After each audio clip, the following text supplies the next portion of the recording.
Roth conversion advice you're hearing right now could cost you tens of thousands of dollars. I'm not talking about some edge case. I'm talking about the standard advice that almost every financial advisor, every retirement blog, and every YouTube video tells you. Convert early, convert often, and avoid the future taxes. Sounds so smart, doesn't it? Here's the problem. For many retirees, that advice may not be appropriate depending on your situation. And today, I'm going to show you exactly why. Hey, it's Jason Solomon, the president of Tactical Investment Advisors.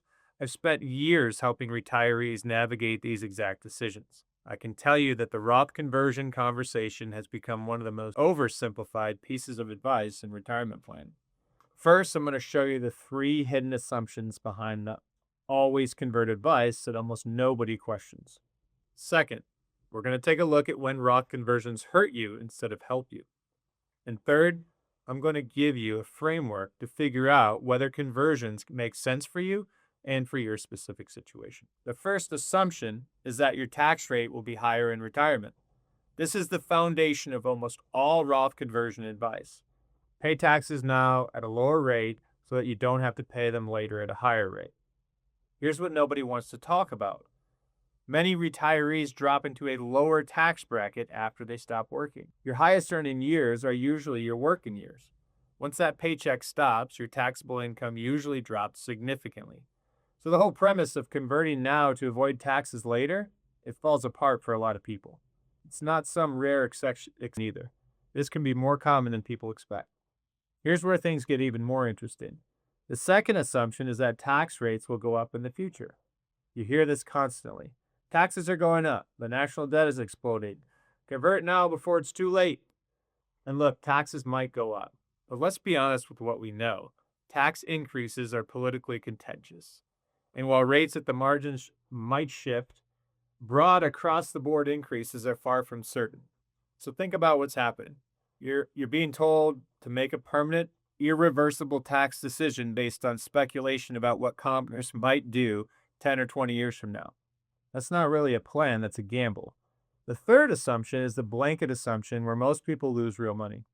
It's the assumption that paying taxes now is always better than paying taxes later. But there's something called time value of money, and it changes everything. Every dollar you pay in taxes today is a dollar that's not compounding in your portfolio. Let me show you exactly how this plays out with real numbers. Let's say you're 60 years old with $500,000 in a traditional IRA. You convert $100,000 this year and pay $24,000 in taxes. That sounds pretty reasonable. But that $24,000 could grow to around $77,000, assuming a 6% return in a certain amount of time. Of course, actual results might be different. You're not just paying $24,000. You're also giving up the potential growth that money could have generated over time, which could be significant depending on the market returns. That's the hidden cost that almost nobody factors into the conversion map. Now, if you're watching this and you realize you might have done conversions without running the math, you're not alone. That's exactly why we help clients here. We stress test their conversion decisions before they pull the trigger. So if you want to see what the numbers actually look like for your specific situation, I put a link in the description below to book a time with me. All right, let me show you the situations where a Roth conversion actually might backfire. And pay attention here because there's traps that I see retirees fall into every single week. The first one is the IRMAA trap, and it catches people completely off guard. Medicare premiums are based on your modified adjusted gross income from 2 years prior. Do a large Roth conversion, it can lead to higher Medicare premiums depending on income thresholds and filing status. I've seen clients convert $100,000 and then pay several $1,000s extra in Medicare premiums for the following years. Nobody told them that was coming. The conversion looked great on paper, but the hidden costs ate into the benefit. Here's the worst part. By the time they realize what happened, they can't undo the conversion. The second situation is what I call the bracket blowout. A lot of advisors tell you to fill up your current tax bracket with conversions, and that sounds logical, and it might be, but watch what actually happens. You convert just enough to stay in the 22% bracket, thinking that you're being smart. That conversion also increases your adjusted gross income, which can trigger taxation of your Social Security benefits, which can push you into a higher bracket, which can trigger IRMAA surcharges. One conversion creates a cascade of unintended consequences. The tax code is not linear. It's full of cliffs and phase outs, and conversions can push you right over them when you don't expect it. The third situation is really frustrating because it's so easy to avoid. It's when people do Roth conversions and they need the money within 5 years. Here's what most people don't realize. When you convert money to a Roth, there's a 5-year rule that applies to the converted amount.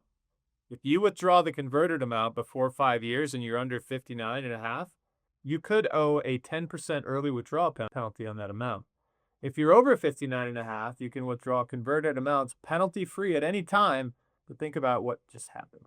You already paid taxes on money you needed anyway. You could have just withdrawn from the traditional IRA, paid the taxes, and kept things simple. In that situation, the conversion added complexity with zero benefit. So you might be thinking, all right, Jason, everybody says Roth conversions are good for my heirs. I want you to really sit with this question. Is that your priority? Do you want to optimize your retirement for your own spending and security, or do you want to optimize what you leave behind to your heirs? And that's a question only you can answer. These are fundamentally different goals, and they lead to completely different strategies.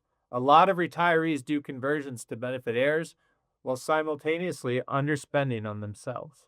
They're holding back on their lives so their kids can inherit more. That might be the right choice, but it needs to be a conscious decision, not an accident that you stumbled into because somebody gave you generic advice. So what should you do instead? Here's a 3-step framework you can use to figure out whether Roth conversions actually make sense for you. Step 1, project your future tax brackets. Don't guess. Actually map out your income sources in retirement, your Social Security, your pensions, required minimum distributions, investment income, rental properties. See what bracket you're going to land in without any conversions. Step 2, calculate the full cost. This is where most advice falls apart. Don't just look at the federal tax on the conversion. Factor in your state taxes, Social Security taxation, IRMAA surcharges, and the opportunity costs of the money you paid in taxes. A $50,000 conversion might look like a $12,000 tax bill, but the real all-in cost might be significantly higher when you add everything up. Step 3, stress test your scenarios. Run the math both ways. What does your retirement look like if you do conversions? What does it look like if you don't do conversions? Compare the total lifetime taxes, compare ending portfolio values, compare how much you can actually spend. Right answer is almost never obvious, and it's not the same for everyone. Here's the bottom line. Roth conversions are not inherently good or bad. They're a tool, and like any tool, they can be used well or they can be used poorly. The always convert advice ignores your tax brackets, your Medicare costs, your Social Security situation, your time horizon, and your actual goals. For some people, conversions are great strategies, but for others, they're an expensive mistake dressed up as smart planning. The decision to convert is one of the most consequential tax moves you can make in retirement, and it deserves more than a generic rule of thumb.